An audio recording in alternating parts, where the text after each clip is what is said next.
Namaste, Pranam, Gita Dhya. Om Parthaya Pratibodhitam Bhagavata Narayanena Swayam Vyasena Gratitam Purana Munina Madhye Mahabharatam Advaitam Mritavarshinim Bhagavatim Ashtadashadhyayinim Ambatva Manusantadhami Bhagavad Gite Bhavadveshinim.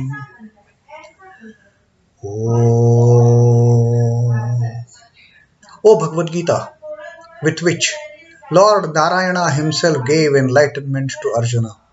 The ancient sage Vyasa included it in the Mahabharata. O goddess, showerer of the nectar-like knowledge of non-dualism contained in your 18 chapters. O my affectionate mother, destroyer of rebirth, I meditate upon thee. Krishna Vandana. Vasudevasutam devam kansachanuramardanam devaki paramanandam krishnam vande jagadgurum. Son of Vasudeva, the slayer of Kansa and Chanur, extreme delight for Mother Devaki, O Lord Krishna, the supreme teacher of the universe, my salutations to you.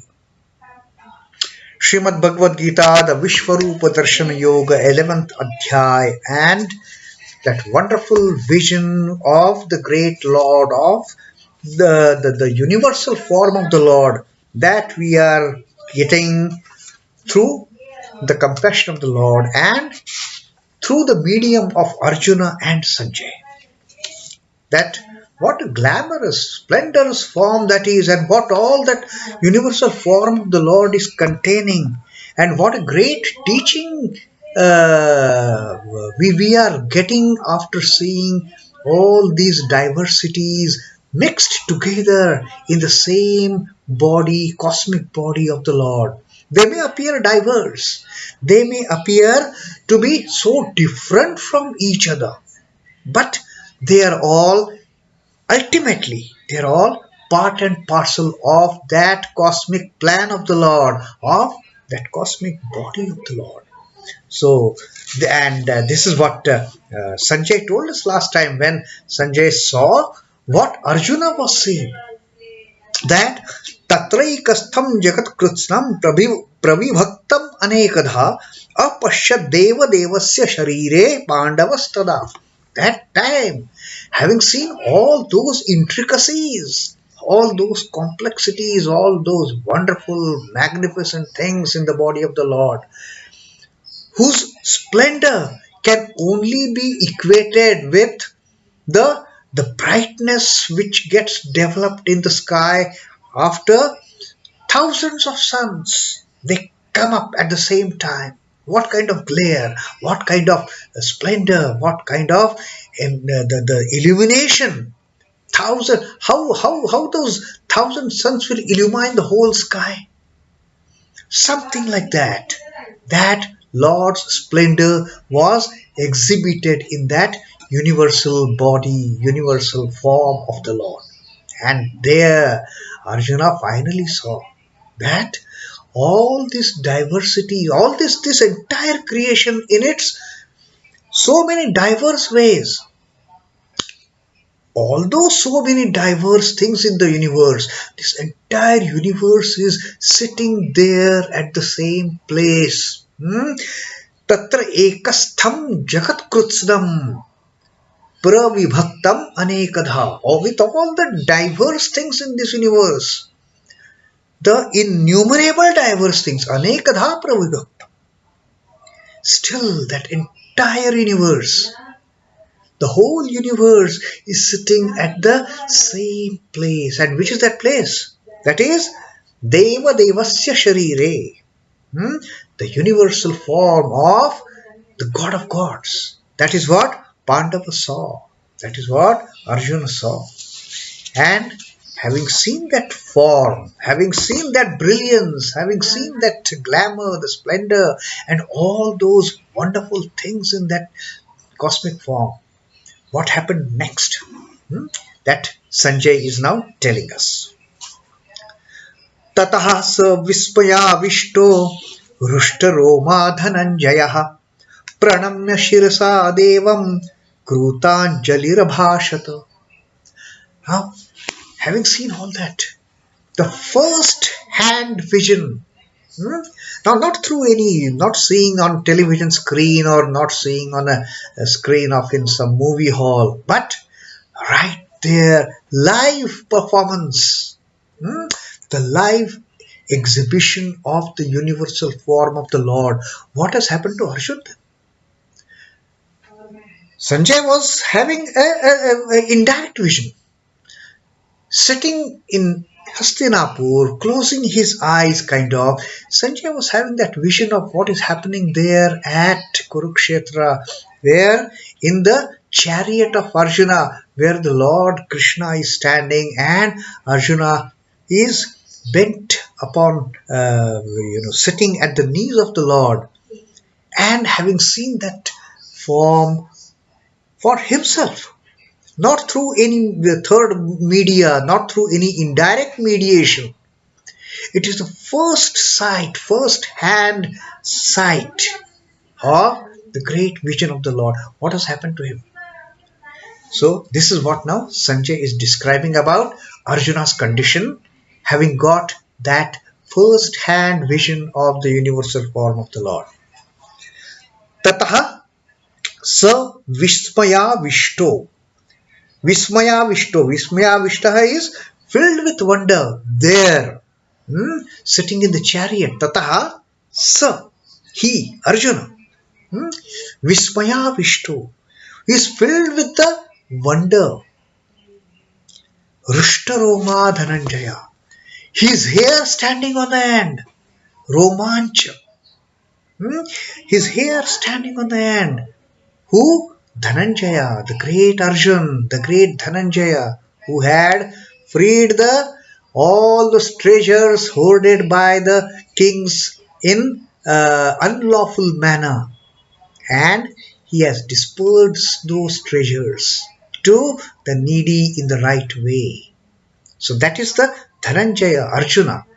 So what he did for the betterment of others in terms of releasing that hoarded treasures from the unlawful kings. Now, Sanjay is referring to Arjuna as Dhananjaya. He is going to play the similar role indirectly. What is that similar role? Like as in the role of Dhananjaya, he freed all that hoarded treasures from those unlawful kings. Here, Arjuna is going to release the all this hoarded treasure which is hidden from humanity, which is hidden from all of us. Arjuna is now going to just spread across his vision that he has seen for the benefit of all the devotees. There he got released the hoarded treasures, the physical, the financial part of it. But here, Sanjay is referring to Arjuna as Dhananjaya, not for releasing the treasures as such, but for releasing the spiritual aspect of the Lord vision, which the Lord has kept hidden. Somehow, out of his compassion, Lord has given this vision to Arjuna, and Arjuna has seen it, and now Arjuna is going to tell it. So therefore, Arjuna is referred to here, addressed here by Sanjay as Dhananjaya. He is going to free that treasure. He is going to release that treasure. So what happened to Arjuna? What happened to this Dhananjaya? Having seen that universal form, having seen all those wondrous, marvelous things in that form, he was wonderstruck. Arjuna was wonderstruck. And he got into a state of ecstasy. He got into a state of samadhi, as if his hair standing on the head, on the end. hṛiṣhṭa-romā. Roma is hair. hṛiṣhṭa is standing on the end. When we are excited, when we delve deep into the spiritual thoughts, these are the signs that come up on the devotees. Shedding tears, the hair standing on the end. These are all the indications of ecstasy, of the deep devotional experience. So, this is what is now happening to Arjuna. Tataḥ sa vismayāviṣhṭo, there, thus, filled with wonder, hair standing on the end. What happened? praṇamya śhirasā devaṁ kṛitāñjalir abhāṣhata. praṇamya śhirasā devaṁ. Praṇamya is bowed. Offered, having prostrated. Śhirasā is with his head.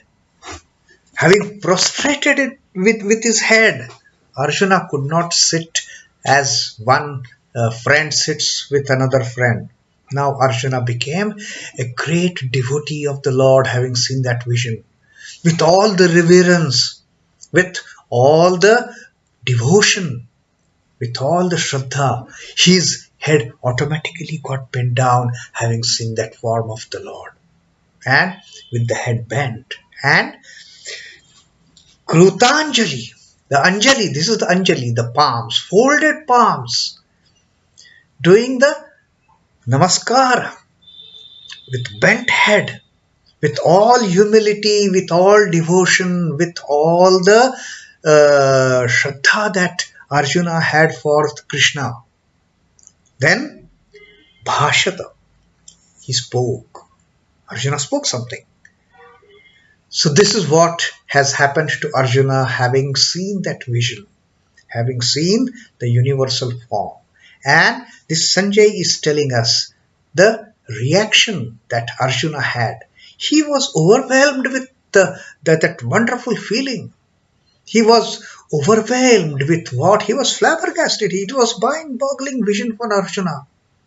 And he got into that ecstatic mood with hair standing on the end, hṛiṣhṭa-romā, and then with his head bent, with all humility, with all surrender at the feet of the Lord, having seen that magnificent view, having seen that splendor which 1,000 suns would illumine the sky when they come up at the same time. Something of that grand happening. That is what Arjuna had seen. And with the joined palms, with you doing namaskar with all the reverence. Now Arjuna is going to say something to Sri Krishna. What that is, that we will see in the next shloka. As of now, when a yogi is blessed with the vision of God, its exuberance reveals itself through the spiritual charge it induces in his body and mind. When that devotional fervor, it comes upon a devotee, there are physical changes in the body. Like you have seen, the eyes, the tears start flowing from the eyes. The person becomes kind of horripilation that takes place. The hair stand on the end. These are all the signs of ecstasy. These are all the signs of extreme fervor of the devotional fervor. Extreme signs of the devotional fervor that a devotee can experience. Being struck with blissful amazement is the effect it brings on his mind. The mind also gets so much agitated for that matter. The mind has to keep the pace with what mind has seen, with what mind is experiencing. It has to bear all that experience in its own sphere. The hair standing on an end, the head bowing down, and palms joining in spontaneous adoration. These are all the marks of ecstasy. These are all the signs of utter reverence. These are all the signs of total surrender. These are all the signs of becoming one with the Lord as such. And the body reacts to these changes. The body reacts to these devotional and spiritual changes. And this is what has happened with Arjuna. His hair stood on the end. His head automatically got bent down in full reverence to the Lord. and with folded hands, with palms joined. Now Arjuna has something to tell Sri Krishna. What is that? You will see later. Out of the fullness of the heart, now the mouth speaks. Arjuna's heart is so much filled with spiritual fervor. Arjuna's heart and mind are so much filled with the spiritual and devotional fervor that he wants to say something to the Lord. What it is, we will see in the next shloka, in the next reading. For now, Om Namo Bhagavate Vasudevaya. Sri Krishna Arpanamastu. Jai Sri Ramakrishna. Jai Thakur. Jai Ma. Jai Swamiji.